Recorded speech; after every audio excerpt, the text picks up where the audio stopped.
Welcome back to D-Tech. Today I've got a quick short one that I want to share with you guys. It has to deal with scoping for some drivability concerns. Now the reason why I want to share this is because there could have been a misstep where the problem would not have been found and we could have continued doing some testing that would have been unnecessary and not led us to finding out what the root cause was.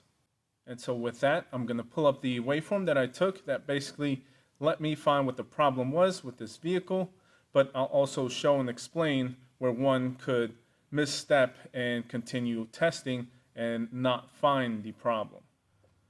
Okay, so what I have here is the waveform that I captured. For starters, the vehicle in question was a 2016, I guess, Dodge Ram. It's actually a 550 because it is a tow truck.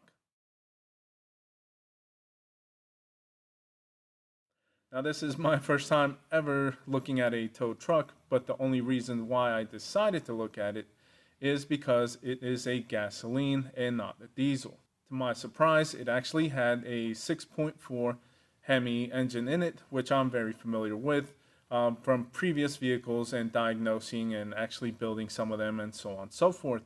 So I was not afraid to take a look at this one. The concern was when driving and putting a load on the vehicle, particularly he would notice when going uphill or while having a heavy load in the back, the vehicle would start to kind of hesitate, lose power, and start basically misfiring. The check engine light would flash, and he would feel the hesitation throughout the vehicle when demanding load.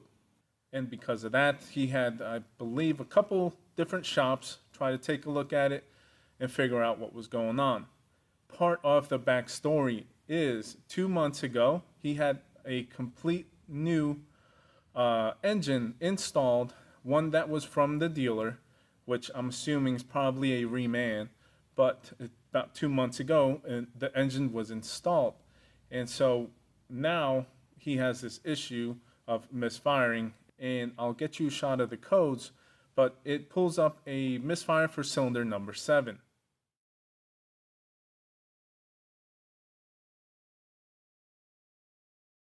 And so because of that trouble code, I believe some of the shops have done the basics or thrown the basic parts that you would throw at a misfire. I believe coils, plugs, swapping around of coil plugs, swapping around of injectors, I think even a new injector. And so now they were trying to maybe lead to think possibly a wiring issue or computer issue, or just not know why the concern or the issue still happens and the misfire always stays with cylinder number 7. And so after dealing with all those headaches, he contacted me, asked if I wanted to look at it and see if I could find out why it's doing what it's doing. Now, knowing that all those things have been replaced and also that it is a drivability misfire issue, the first things I always do when I get a misfiring car is a relative compression test. I want to start with that because I don't want to waste any time looking at anything else if we have a mechanical engine issue that's causing the misfire. At that point, if we find an issue, then we simply stop and tell them what the cause of the issue is, and nothing else is going to fix it. So here we have 2 cranking events of relative compression. I disabled the vehicle by pulling the fuel pump fuse. Luckily, it was easy enough to find and made the testing a little bit easy to get started with. And so here we go. We'll zoom in. The red channel is going to be my ignition sync for cylinder number 1. Blue is going to be the starter current draw. So we can look at all 8 cylinder humps to see if we have one that has less compression, which we would assume to be probably cylinder number 7. But right away, we can see right off the bat that not one stands out lower than the rest.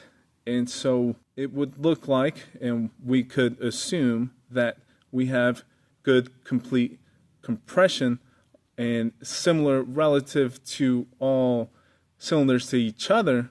And so it looks like our misfiring issue might not be due to a low compression cylinder for number 7. Now again, if you remember, this vehicle will only basically start acting up when you put a load on it or go uphill, and it'll start misfiring. I'll get you a shot of how it sounds when it's idling. It's pretty normal sounding. You could maybe feel a slight stumble or shake, but nothing too crazy. Definitely not like a dead hole or a current good misfiring happen.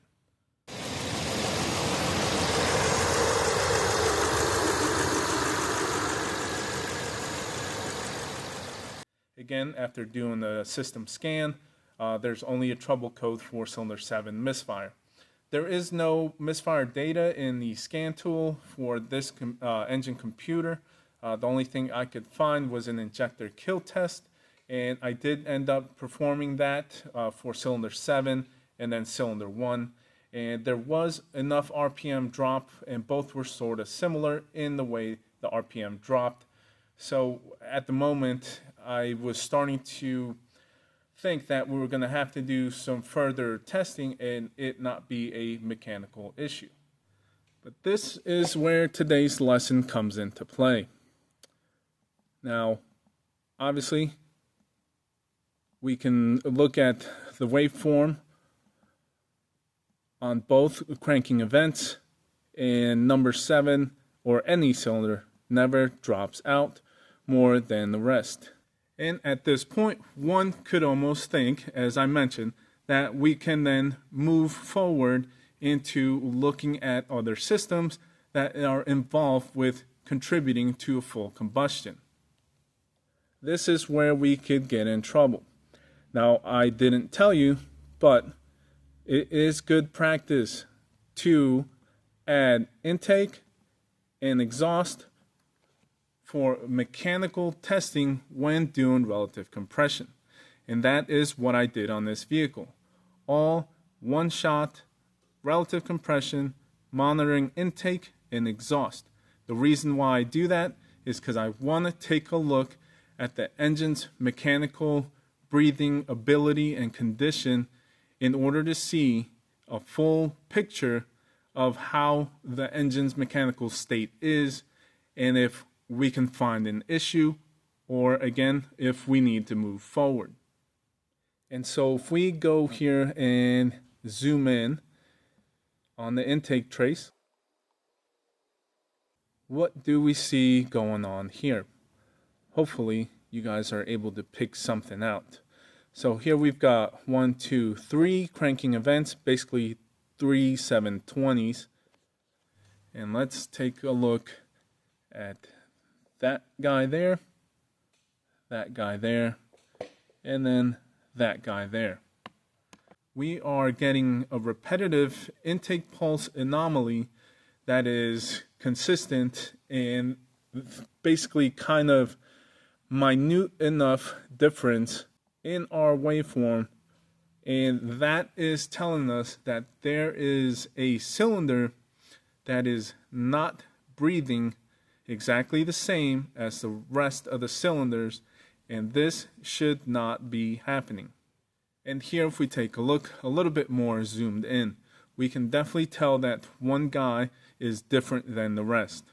This here was enough information, all with one capture, by adding the intake trace along with the exhaust. But looking at the intake, we can see that there is an issue internal to the engine. And this, again, is enough for me to stop testing. I know there is further testing to go deeper to find out what truly is going on and which cylinder it is and what's causing the waveform to look like this, so on and so forth. I did not go that far and deep with this one. I have plenty of videos where I show and describe and go crazy deep on finding the details of and causes of situations like this. I even have a playlist on the channel that relate to all engine pressure waveform diagnostics if you'd like to learn a little bit more in detail once you find out an issue or an anomaly and you want to go further. This, for me, on this visit, was just enough to stop, being that he has to deal with the shop that installed it, and this being the new engine from the dealer, and so on and so forth, only being 2 months after being installed. There was a little bit more variables there, and so this was enough for me for this visit to gather this information, but to get an answer. The thing to learn is with the relative compression, anyone can take a look at that waveform and call this engine good. And from everything that we're taught, yes, it looks like it's good and we can move on and do some other testing. But once we would do all those testings, we would still be brought back around to do further mechanical inspections with pressure pulses, and it will finally lead us to what we've got here. And so that's why I do these all combined right off the bat whenever I can, in order to avoid a rabbit hole. So that's basically today's lesson that I'm trying to put out there for you guys. There is a potential for a relative compression waveform to come out, display, and look as if the engine's good.